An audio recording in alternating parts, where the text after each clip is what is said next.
Welcome to the Retirement Lifestyle Advocates radio program. I'm your host, Dennis Tubbergen. Glad you decided to listen in today. Hey, joining me on today's program in segment 2 is Mr. Gerald Celente. Many of you who are longtime listeners to the program will recognize Mr. Celente as the longtime publisher of Trends Journal. History Before It Happens. We're going to get Gerald's take on the big trends that are happening around the globe and how your finances might be affected. You know, I think that we have a principle, an economic principle, if you will, that is repeating itself. I call it the history repeats itself principle. Now, what I want to talk about in this segment today was inspired by an article written by Nick Giambruno and published on International Man. In fact, if you go to retirementlifestyleadvocates.com and create your free login to the site, I've got a link to the entire article posted there, and I'd encourage you to check it out. Now, Giambruno offers an interesting and an accurate perspective about the U.S. government defaulting on debt, suggesting that the next debt default will be the 6th default in U.S. history. Now, I know what you're probably saying. The U.S. government has never defaulted on debt. But I would remind you that a default doesn't necessarily mean an outright default. You are correct that the U.S. government has never told a creditor, you're not getting paid. However, the U.S. government has changed the payback terms of the loan without permission of the lender 5 different times in U.S. history. Now, stay with me here. We'll go all the way back to the time of the War of 1812. Actually, this will be just after the War of 1812. The U.S. government at that time established the Second National Bank of the United States. The Second National Bank of the United States, like today's Federal Reserve, was a central bank that was empowered to create currency out of thin air in order to create currency to make interest payments on debt that were issued to finance the war effort. Now, that wasn't the official statement. However, that is the effective end result of what the function of a central bank is or could be. Now, the end result at that time to investors who held U.S. government debt, the U.S. government had sold bonds to finance the war effort, and the end result to any bondholder was that they were repaid in U.S. dollars that bought less than U.S. dollars that were borrowed. Now, I call this, and you've heard me say this before, borrowing in dollars and repaying in dimes. This whole idea that you can borrow in dollars and repay in dimes is nothing new. It's happened 5 different times in U.S. history, with a period of time just after the War of 1812 being the first. Well, you didn't have to wait too long until it happened again. At the time of the Civil War, this devaluation default, and I use that term intentionally, it's not an outright default, it's a devaluation default. And President Lincoln and Congress used this devaluation default at the time of the Civil War by changing the banking laws to allow banks to issue currency, provided the bank had gold, silver, or U.S. government debt to back the created currency. So a bank holding gold, holding silver, or holding U.S. government debt was allowed to issue currency with the bank's name on it. It was spendable currency, provided the bank had gold, silver, or U.S. government debt to back the created currency. Now, there is an interesting aside here.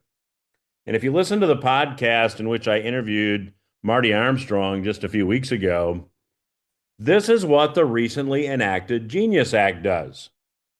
The Genius Act allows anybody, any entity, any corporation that is licensed by the U.S. government to create a cryptocurrency called a stablecoin, provided they have U.S. government debt in reserve to back the issue of this cryptocurrency 1-to-1. It's no different than what was done at the time of the Civil War. Now, the third devaluation default in U.S. history happened in 1933. In 1933, Franklin Roosevelt made it illegal for American citizens to own gold. Now, at that time, there were paper dollars that circulated. However, they were fully redeemable for gold at the rate of $20 an ounce.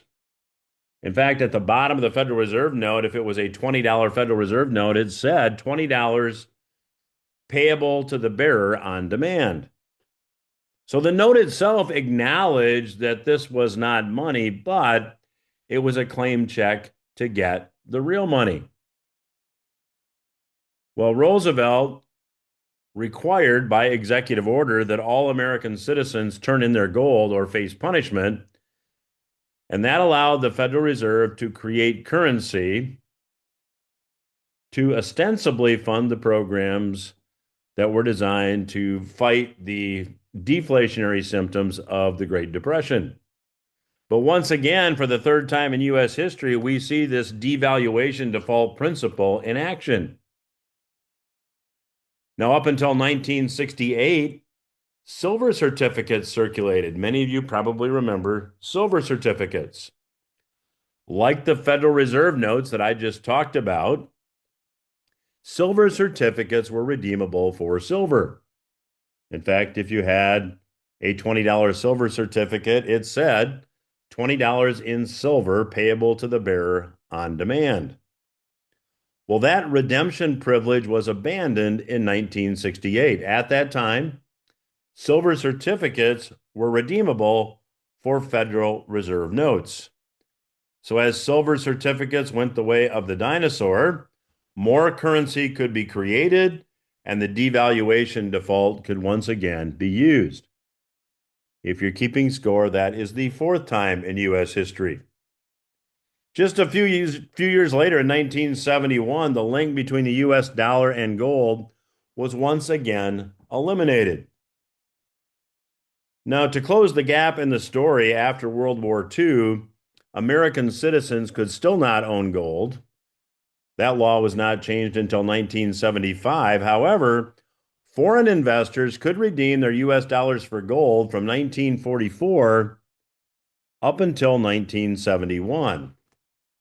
However, at that point, then President Richard Nixon eliminated the link between the dollar and gold. And the U.S. dollar, starting in 1971, became a pure fiat currency and allowed for unlimited currency creation. So that was the fifth time in U.S. history that the country has utilized this devaluation default that I'm talking about today. The U.S. is using it again now. All you need to do is look at the performance of gold and silver over the past few years. And if you take a look at what gold and silver have done, they have gone up in price. They have gone up nominally. I should point out they've gone up in price. They have not gone up in value. An ounce of gold in 1971, when gold sold for $35 an ounce, made the same number of rings as an ounce of gold does today, with gold selling for more than $4,000 an ounce. The price of gold going up does not reflect an increase in the value in gold. It represents devaluation of the currency. So the devaluation default is being used again. Now, if you're planning for retirement or you're developing an income model for the future, this should be a top factor in making your portfolio allocation decisions. In the last segment of today's program, I'm going to talk to you about how U.S. debt is growing at an accelerating pace, and this will likely mean even greater dollar devaluation in the future, and that's going to be your number one enemy. I'll be back after these words with my special guest, Mr. Gerald Celente.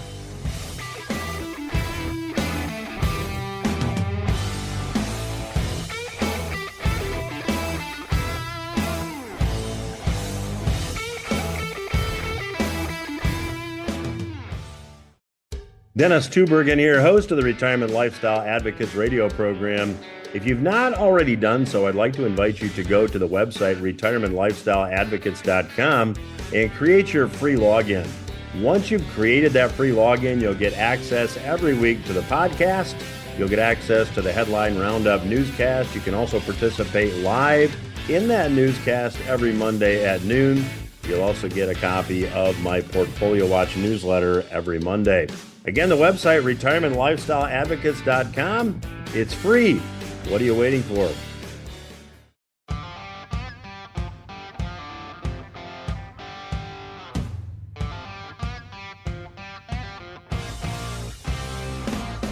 Welcome back to RLA Radio. I am your host, Dennis Tubbergen. I have the pleasure of being joined on today's program with returning guest, Mr. Gerald Celente. Gerald is a legend in the trends forecasting industry. He is the longtime publisher of Trends Journal. You can learn more about his work at trendsjournal.com. Check it out. I always do, and I know you'll love it. Gerald, welcome back to the program. Oh, thanks so much for having me. So, Gerald, about a couple years ago, we chatted. You said gold was ready for a big run-up. Here we are, as you say, history before it happens.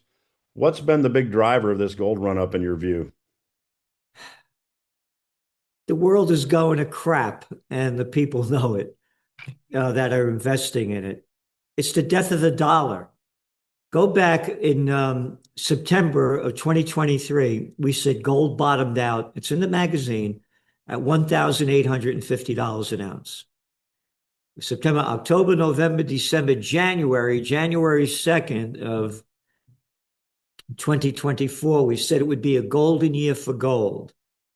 Gold went up last year almost 30%. Now, as we're going on the air, gold has hit $4,200 an ounce. It hit as high today as $4,219. It's the death of the dollar. It's the debt level that the United States has that's never going to be paid off. And this is so important.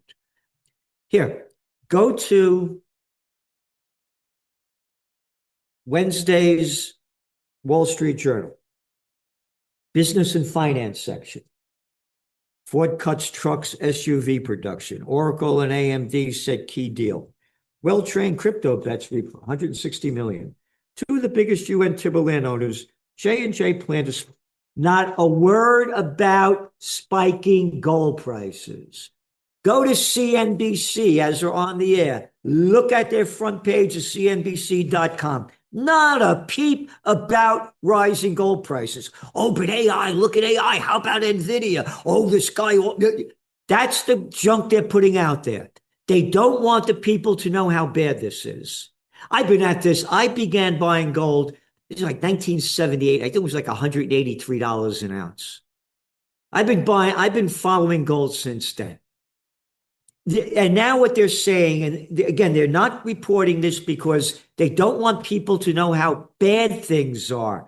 Gold prices and silver prices spike when people are looking for safe haven assets, not only people, but the central banks that are gobbling it up around the world. So now when they do report it, they say that gold prices are spiking at levels that we haven't seen since the late 1970s. Late 1970s, huh?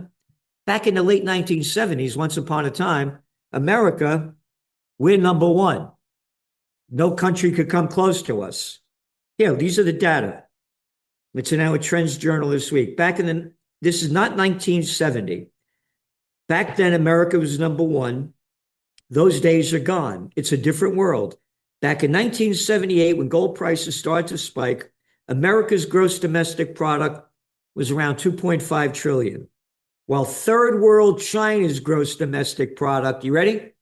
150 billion. Nothing. Now, 20 trillion.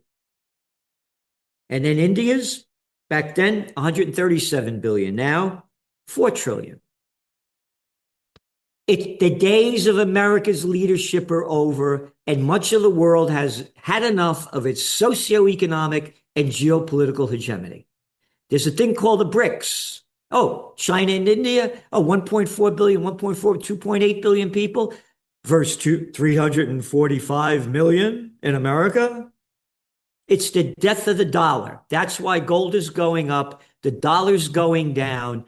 The lower interest rates go, the deeper the dollar falls. Gold is dollar based. That means it's cheaper for other countries whose currencies are going up to buy gold. This is just the beginning.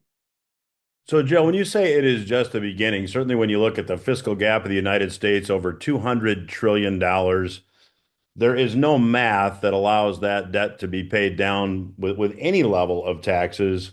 Where does gold go from here? Okay, I'm going to tell you a quick story. My dad, may rest in peace, I'm about 16, 17 years old. He said, son, he married my mother, may she rest in peace, in 1934. He said, I went over to your grandfather's house. I was dating your mother, and he was packing up all his gold, 1933. I said, Pop, what are you doing that for? And your grandfather said, the President of the United States, Franklin Roosevelt, asked us to return the gold, and I'm a good American. I'm returning the gold. My father said, are you out of your mind? He said, your grandfather started cursing at me in Italian. I don't know what I'm talking. Anyway, 1933, they made the people turn it in. They paid him $20 in change. Then in 1934, the Federal Reserve Gold Act. They jumped the price up 70% after they stole it from the people. They put the price of gold at $35 an ounce. Now let's go back to Trump. Let's go back to January, February. Me and Musk are going to go into Fort Knox and we're going to see what gold is in there. Hey, how come you haven't gone there yet? And here's this deal. You know it's in there already. They may come out and say Fort Knox is loaded with gold. We're raising the price of gold to $10,000 an ounce, and we just wiped out our deficit. That's one of the things I can see them doing. So, Gerald, when Trump signed the executive order to explore creating a sovereign wealth fund, was that part of this potential strategy or scheme, whatever term we want to use to describe this? It may well be. And again, it's all about the bottom line. And Trump's a bottom line guy. He wants the economy to go up. He wants the stock markets to go up. And he'll do everything he can to pump it up. And also, we have to watch out for the world is going to start going central bank digital currencies. There's no question about it. It's the future. AI is what it is. Love it, hate it. It's the future. And they want to know every penny you spent, where you spent it, what you spent it on. Most importantly, so they could get their tax money because they're politicians. They don't like to work. All they like to do is steal our money. Hey, remember we were old enough to remember the word public servants? No. We're the politicians. You're the servants. So, Gerald, you mentioned CBDC, and we had this year earlier the Genius Act that was signed into law. There are those that believe that is a desperate attempt to sell more U.S. treasuries, expand the market. There are those that say it is the beginning of CBDCs, just a different avenue. What do you read into this? Again, we're political atheists. We don't take sides on anything. We look at the facts. Let's go back to 2020 and 2021 when Trump was making fun of Bitcoin, saying how destructive it was and was killing the dollar. Then he runs for office. He got over $100 million from the crypto people. His inauguration, he got tens of millions of dollars. And now his kids are in the crypto business. Nick Witkoff's kids are in the two people in the cabinet members' kids are in the business. Friends are in the business. The crypto people are in the business. They're going to do everything they can to go digital, unquestionably, and they're going to do everything they can to keep pumping up the price. And by the way, one of the reasons why crypto prices are going down now is because of what China's doing in cutting off the rare earth minerals. That's bringing the prices down right now. And but we still see them going very high. The future is going to be, they're going to go from dirty cash to digital trash. So I'm chatting today with Mr. Gerald Celente. He is the publisher and founder of Trends Journal. You can learn more at trendsjournal.com. Gerald, you mentioned the U.S. economy. It seems that these debt levels are insurmountable. There's a couple outcomes here as I see it. There's deflation, or there is the Fed trying to print their way out of it, and we get hyperinflation. Is there a happy medium there? No, again, who of us people could have that kind of debt level and keep going on? They're going to make up any crap that they want. Listen, people will sometimes say I'm a futurist. I'm not a futurist. Nobody can predict the future. There are too many wild cards, whether they're made by humans or nature. So let's go back to 2012. I thought everything would crash. I was 100% wrong. They didn't teach me about negative zero interest rate policy or a thing called quantitative easing in Economics 101 at graduate school. Let's go back to the COVID war. I thought everything would crash. No, here's trillions of dollars. Stay home. Here's billions and billions for the big companies. Yeah, here's more and more money. They created the inflation cycle that, no, oh, it's not inflation. Remember Jerome Powell? It's only temporary. Oh, no, it's transitory. Oh, you mean the price of a house went up 50% since then? No, don't talk about that. Oh, how about an automobile? Oh, from $40,000 to $50,000 now? It's going to be dragflation. The economies are going to drag down and inflation's going to go up. It won't be stagflation. And it's global. It's global. So, Gerald, in the time we have left, let's talk a little bit about what advice you would have for people moving ahead. Take someone sitting there today that is 60 years old, saved a lot of money, they aspire to a comfortable, stress-free retirement. None of this is good news. What would you say to them? We're not allowed to provide financial advice, but again, have been very bullish on gold, and like it or not, I'm bullish on Bitcoin. Have been for almost a decade. It's the new world, and I say to everybody, you got to keep learning, and that's really the key. I mean, I read at least 6 hours a day. I subscribe to the Wall Street Journal, New York Times, Financial Times. I want to hear what everybody has to say. And and you have to get in the best shape you can, physically, emotionally, and spiritually. You're in the fight for your life. And you don't want anybody there to tell you what to do or how to do it, but you listen to what the facts are. And that's all we do. For example, let's take what's going on, like with the Israel war. We subscribe to Haaretz, the Israeli newspaper. We go to Jerusalem Post, Times of Israel, Ynet, want to hear everything they have to say. Oh, we also go to IRNA, ISNA, Press TV, Tehran Times, want to hear what the Iranians have to say. Oh, we go to Arab News, we go to Al Jazeera, we want to hear what the Arabs have to say. We go to the European, Euronews, France 24, etc. We listen to what everybody has to say. And then we say, this is what they're saying. This is our analysis. And here's where we see it going. Again, the most important thing is not to put yourself in a little box. Don't call yourself a Republican, a Democrat, a conservative, or a liberal. Just be open-minded. Don't put yourself in a little narrow box of belief. Gerald, a couple minutes left. Give us your most eye-popping trend for the future. My greatest concern is war. I launched a movement called Occupy Peace over a decade ago. Just had a rally over here in Kingston, New York on September 27th with Judge Napolitano, Scott Ritter, Joe Lauria, Dennis Kucinich, Roger Waters did a broadcast, other people. And my greatest concern is war. One of my lines is, when all else fails, they take you to war. This is from History Today. 1941, July 26th. Oh, the Great Depression was going on. On July 26, 1941, President Franklin Roosevelt seized all Japanese assets in the United States because, in retaliation for the Japanese occupation of French Indochina.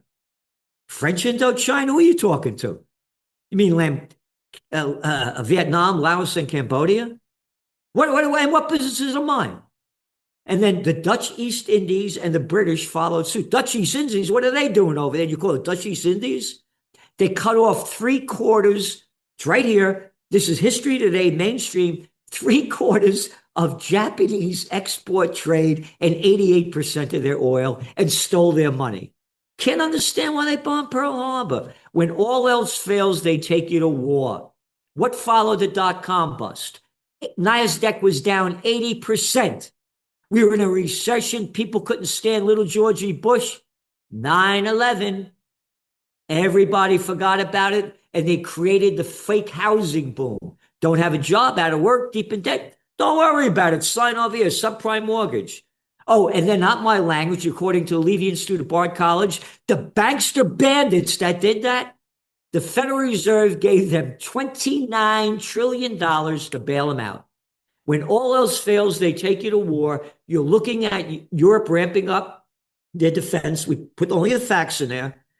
And Germany ramping it up.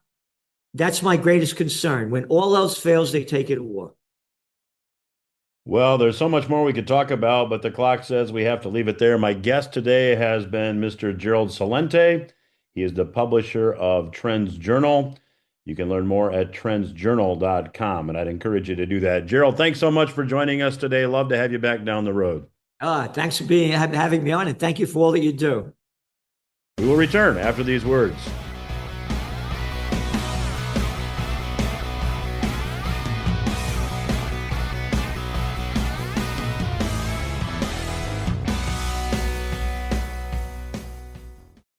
Dennis Tubbergen here, host of the Retirement Lifestyle Advocates radio program.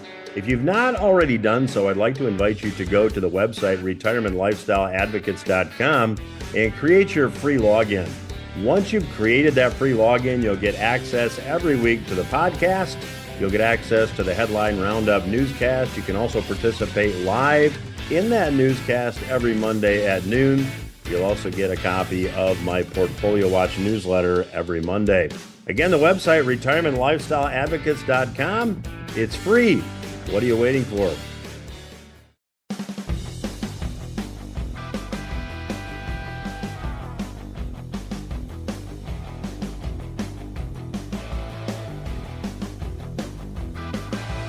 Welcome back to RLA Radio. I'm Dennis Tubbergen. Thanks again to Mr. Gerald Celente for joining us on today's program. Well, that didn't take long. The U.S. government debt is now officially $38 trillion, 71 days after it hit $37 trillion. So in just a little more than 2 months, the federal government has added more than $1 trillion in debt. Adding $1 trillion in debt is happening at an accelerating pace. Let me give you some perspective. In January of 2024, the national debt hit $34 trillion. By November of 2024, 10 months later, it hit $35 trillion. It took 188 days for the debt to grow from $35 trillion to $36 trillion. And it did take 265 days to go from $36 trillion to $37 trillion, but that is a bit deceiving. The reason for the slower growth from $36 trillion to $37 trillion wasn't because spending slowed. It wasn't because tax revenues increased. The slower growth in the debt is attributable to the U.S. government hitting its debt ceiling and couldn't borrow money. That changed when the One Big Beautiful Bill Act passed and raised the debt ceiling by $5 trillion. When the bill was passed, the national debt stood at $36.2 trillion, and it took less than 2 months for the government to borrow $800 billion to get the national debt now exceeding $37 trillion. Now, slightly more than 2 months later, we find ourselves at $38 trillion, and at this pace, we will see $40 trillion in the first quarter of 2026. The problem, of course, as you might have surmised, is spending. In 2025, during the fiscal year, which ended September 30, the government spent more than $7 trillion. That's an increase of more than 4% over the prior year. And of course, unless you're going to cut transfer payments, which include Social Security, Medicare, Medicaid, SNAP, unemployment, transfer payments and interest on the debt now exceeds $6 trillion annually, which is more than tax revenues. So the rate of growth of the debt will continue to accelerate and the deficit will continue to expand. This will mean more currency devaluation, in my view. We talked about that on the first segment of today's program. So now is the time to adjust your portfolio holdings accordingly. Again, as I close, a quick reminder to go to retirementlifestyleadvocates.com, create your free login, access all the resources that are available there. That's all the time I have for this week, but I'll be back again next week. Be sure to tune in.